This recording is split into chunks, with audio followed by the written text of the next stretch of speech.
On a le grand plaisir de recevoir Madame Pelletier ce soir. Vous êtes notre talent de Rhône-Alpes de l'après-midi. Ce dimanche après-midi, vous êtes PDG de l'entreprise Moulin Marion, 25 salariés. Je disais, vous êtes installé dans le Lin, hein? Absolument. Ça a été un peu un hasard pour vous de reprendre cette entreprise. Vous allez nous l'expliquer, un peu un hasard. Vous avez participé à différents groupes de travail gouvernemental, notamment sur ces questions du développement durable et ces questions du bio. Revenons un petit peu sur votre histoire. Alors si vous voulez, effectivement, c'est un hasard, puisque moi je travaillais dans un tout autre domaine au niveau de contentieux, et en fait, on a eu l'opportunité de reprendre avec mon mari cette entreprise, tout simplement parce qu'elle allait cesser, l'activité allait cesser, les dirigeants arrivaient à un âge où ils ne pouvaient plus continuer à exploiter, et il se trouvait qu'il y avait 5 salariés à l'époque qui allaient se retrouver forcément au chômage.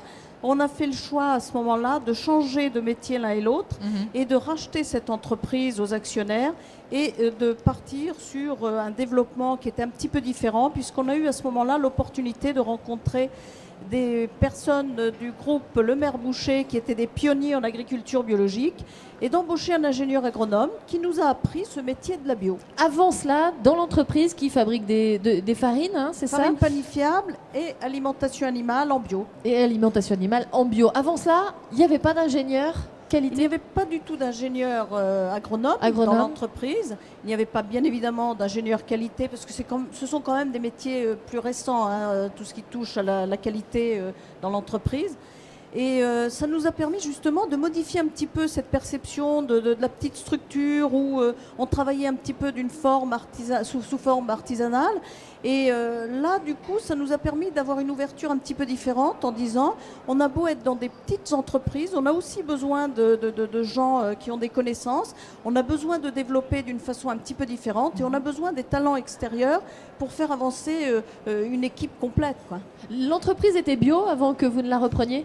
Pas du tout, mais elle était déjà dans une démarche de qualité, avec de l'artisanat certes, mais dans une démarche qualité. Et bon, il n'y avait pas cette réflexion, hein. En 85, on ne se posait pas la question du bio. Nous non plus, du reste. Ben oui, c'est un peu, j'allais vous dire, en 85, déjà, pourquoi, comment vous avez décidé d'intégrer ou de travailler à la façon bio? Alors, si vous voulez, on avait une conviction profonde. C'est qu'on n'avait pas du tout envie de vendre ou d'utiliser dans l'entreprise des produits nuisibles à l'environnement et à l'humain. Ça, c'était une certitude.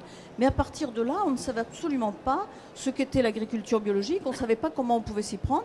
Et d'où l'intérêt d'avoir une personne extérieure qui puisse nous amener cette connaissance.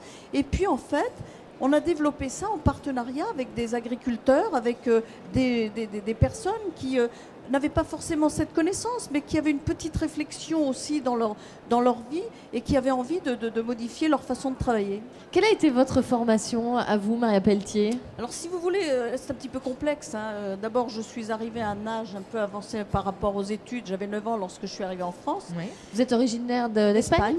Et j'ai eu la chance d'avoir des parents extraordinaires qui me poussaient vraiment à avancer. Et mes cursus, l'école, je l'ai fait en cours du soir la plupart du temps. Jusqu'à passer un diplôme au niveau de l'IAE et puis finir par une préparation d'un DESS, administration des entreprises. Mais ça s'est fait au fur et à mesure parce que au quotidien, je me rendais compte que mes connaissances n'étaient pas suffisantes. J'avais envie, bien évidemment, de mettre en pratique des choses, mais en même temps de développer mes